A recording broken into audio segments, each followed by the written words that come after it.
साहेब आमची गडबड काय होते कोकणाच्या माणसाची, सिंधुदुर्गवाले सांगतात फक्त मालवणपुरती कोकण, आमचे रत्नागिरीवाले सामंत साहेब सांगतात फक्त रत्नागिरी म्हणजे कोकण. परंतु आताच्या मत्स्य विभाग किंवा बंदर खातं दिलेल्यानंतर आम्ही अभ्यास केला तर अगदी गोव्याच्या बॉर्डर पासून तर आपल्या डहाणूच्या झाईच्या बॉर्डर पर्यंत जे 5 जिल्हे आहेत आपले, पालघर, ठाणे, रायगड, रत्नागिरी आणि सिंधुदुर्ग, हे सर्व कोकण आहे.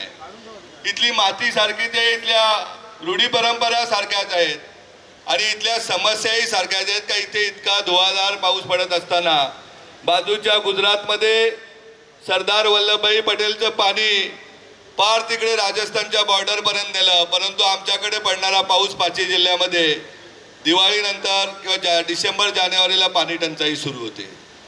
आम्हाला आमचं कोकण तुमच्या पश्चिम महाराष्ट्रासारखा समृद्ध करायचं आहे. त्यासाठी शेतकऱ्यांच्या पाठीमागे आपण ठामपणे उभे राहिले पाहिजेत.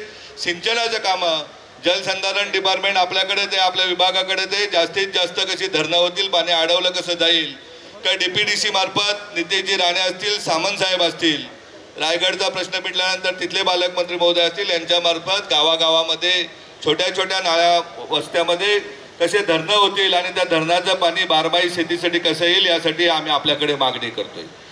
आज इथल्या तरुणांनी आम्हाला कोकणचं आम्ही वारंवार बोलत असतो का अगदी अनेक पक्ष, राजकीय पक्ष मुंबईमध्ये मोठे झाले ते फक्त आणि फक्त कोकणी माणसामुळे, परंतु त्या मुंबईच्या माणसांनी फक्त पैसे घेण्याचंच काम केलं आणि कोकणी माणूस जसा होता तसाच घरकाम करणारी आमची ताई, गेटवरचा वॉचमॅन आमचा दादा, इतकंच नाही तर गाडीचा ड्रायव्हर आमचा दादा, त्याच्या पुढे जाऊन गेलं तर आमचा पालघरचा आदिवासी माणूस मजूरकर म्हणून बिल्डिंगमध्ये काम करणार आहे.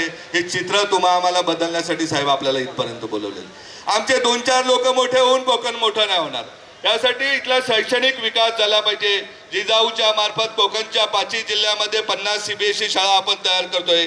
त्याबरोबर सरकारची साथ मिळाली तर आपण जिल्हा परिषदच्या शाळांनाही किंवा हायस्कूललाही चांगल्या प्रकारचे गुणवत्ताचं शिक्षण देऊन गोरगरिबाचा मुलगाही त्यांनी स्वप्न पाहिली पाहिजेत आणि त्याच्या स्वप्न पूर्णतेसाठी सरकार त्याच्याबरोबर पाहिजे, ही विनंती करण्यासाठी आपल्याला बोलवलेलं आहे.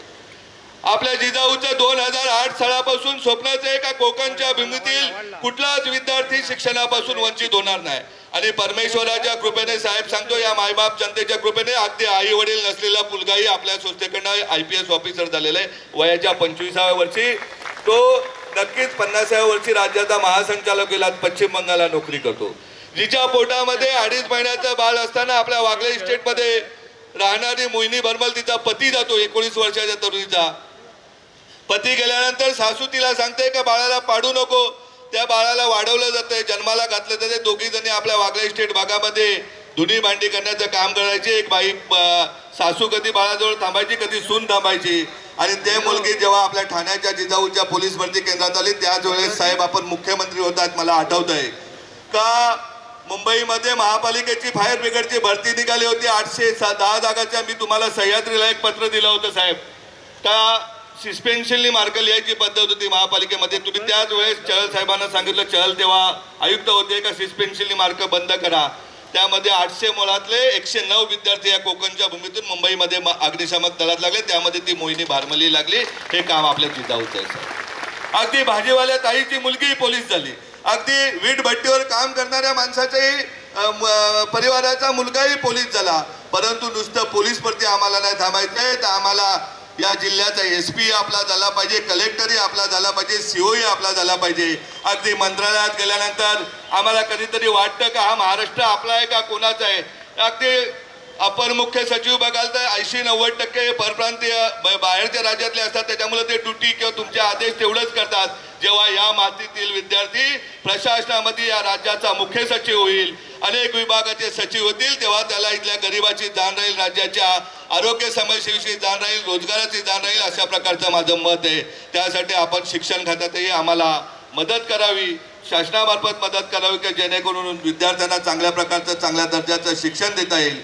आपल्या पंतप्रधान महोदयांची इच्छा आहे गरिबी दूर करायची, पण ती गरिबी दूर करण्यासाठी गरिबांच्या मुलांना चांगलं उत्तम शिक्षण दिलं, ते उच्च पदावर पोहोचले, चांगले व्यावसायिक झाले, त्यावेळेसच साहेब गरीब आणि श्रीमंतीतली दरी कमी होईल. अशा प्रकारचं माझं मत आहे. हे येताना मी सगळ्या बंधू भगिनी मी साहेबांना सांगितलं की पैसे देऊन आम्ही माणसं आणलेलं, ही आमची माणसं आहेत. हाडामासाची माणसं आहेत, त्याच्या डबल माणसं इथे सकाळी 9-9:30 वाजल्यापासून साहेब कुठलाही फक्त पाणी दिलं असेल मला वाटतं, उपाशी पोटी ही माणसं आपलं भाषण ऐकण्यासाठी आपण काहीतरी द्याल हे ऐकण्यासाठी बसलेले आहेत. रत्नागिरीकरांना सांगतोय का हे रुग्णालय माझं निलेश सांबरेचं किंवा जिजाऊचं रुग्णालय आहे.